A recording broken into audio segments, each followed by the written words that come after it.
Samsung por fin nos ha presentado a su Galaxy S25 Edge, el dispositivo más delgado que ofrecen actualmente, y la verdad es que me ha dejado sensaciones encontradas. Yo sé que Samsung no es de esas marcas a las que acudes cuando quieres un buen móvil por poco precio, pero es que esto llega a ser un poco absurdo. Pero a ver, no te molestes todavía, déjame que te diga mis puntos y vamos a repasar un poquito más las características.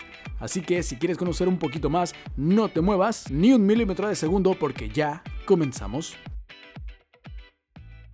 Pero antes de seguir, déjame invitarte a que si te gusta el video me regales un like, un comentario y te suscribas al canal. Es gratis y te toma menos de 30 segundos. Gracias por quedarte y continuamos con el video. Mira, antes de comenzar con este video, déjame dejar en claro que yo no odio la marca. La verdad es que he usado Samsung durante mucho tiempo y algunos dispositivos me han parecido una cosa bastante bárbara y otros simplemente no, como en este caso. Pero vamos a repasar sus características de poco en poco y te voy contando por qué para mí ha habido grandes fallos en este Galaxy S25 Edge, que sí, es bastante delgadito, pero siento que pudieron haberlo hecho un poco mejor. Para empezar, la pantalla dinámica AMOLED, o al menos ese tipo de tecnología que utiliza Samsung o como ellos lo denominan, de 6,7 pulgadas con una resolución WQHD+, que mira, aquí te lo voy a cuestionar un poco debido a la decisión que tuvieron con respecto a la batería. Una resolución de este tamaño con una batería como la que utilizaron sí deja bastante a pensar, como cuánto tiempo durará la batería en total y qué tipo de rendimiento tendrá, ya que recordemos que este es un gama alta y no un gama media ni gama media alta, por lo que aquí podría haber serias repercusiones debido, claro, a la resolución. Ahora, el tipo de panel LTPO, como sabemos, es un gama alta y tenía que tener este tipo de panel. Eso nos ayudaría a retaliar un poco el tema de la autonomía, pero claro que no va a ser milagros. Una pantalla de tipo LTPO lo único que hace es regular la frecuencia de actualización, que en este caso es de 120 Hz y nos permitiría tener un hercio a 120 de manera variable, es decir, que mientras no estemos utilizando la pantalla no deberíamos tener más de un hercio, y si por ejemplo estamos viendo un video a 30 fps pues deberíamos tener 30 Hz en la pantalla. De esta manera se reduce la frecuencia de actualización y también al mismo tiempo mejora la autonomía cuando estamos viendo videos y estamos haciendo otro tipo de cosas que no requieren los 120 Hz. Con esto queda un poco claro.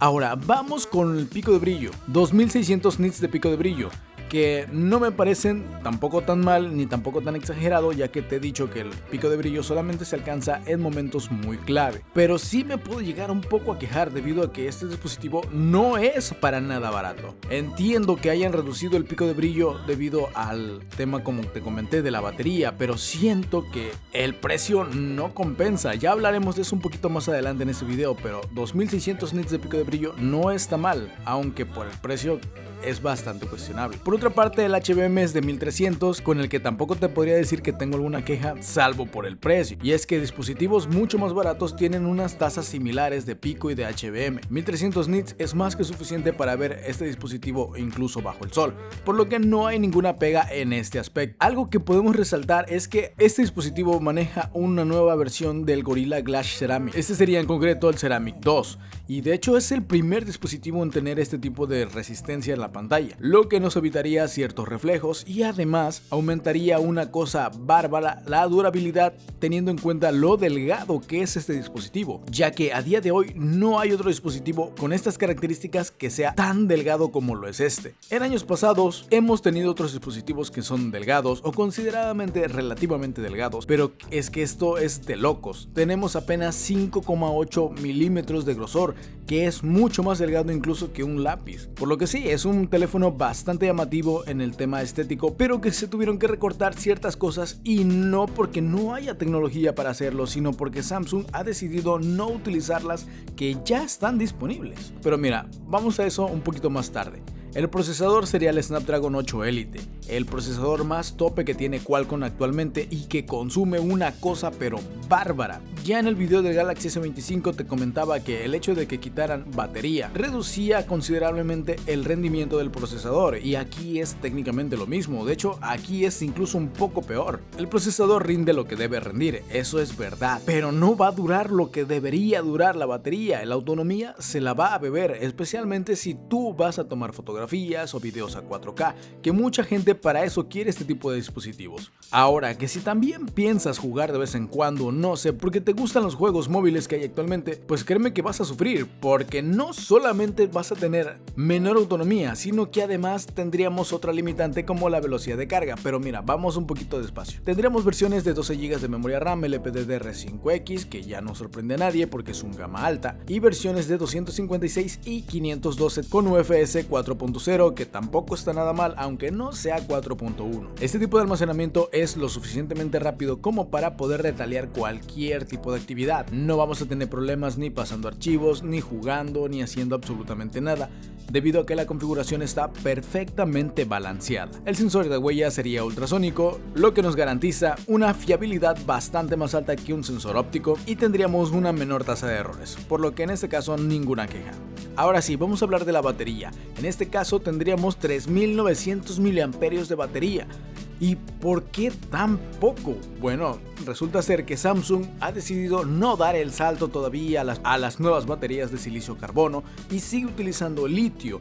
Entonces, al estar utilizando una tecnología anterior, no puede aumentar la capacidad de la batería y reducir el espacio en el tamaño. Es por eso que este tipo de batería tiene tan poca capacidad, ya que tuvieron que reducirla bastante para poderla meter en este espacio tan pequeño. Si hubiera sido una batería de silicio carbono, la cosa hubiera sido diferente. Tal vez no hubiera aumentado una barbaridad, pero estaríamos rozando por lo menos los 4500, 4600 mAh, que sería bastante mejor que lo que estamos viendo en este momento. La verdad es que sigo sin entender por qué Samsung se niega a realizar los cambios necesarios para actualizar su hardware en pleno 2025. Esto casi es una decisión al estilo de Apple, en el que se limita a ciertos dispositivos para dar mejoras, y parece ser que el caso de los Galaxy Ultra van a ser el camino a elegir, ya que al parecer el próximo Galaxy S26 Ultra sí va a tener este tipo de batería de silicio carbono, lo que mejoraría enormemente la capacidad, y además también habría una mejora de la carga,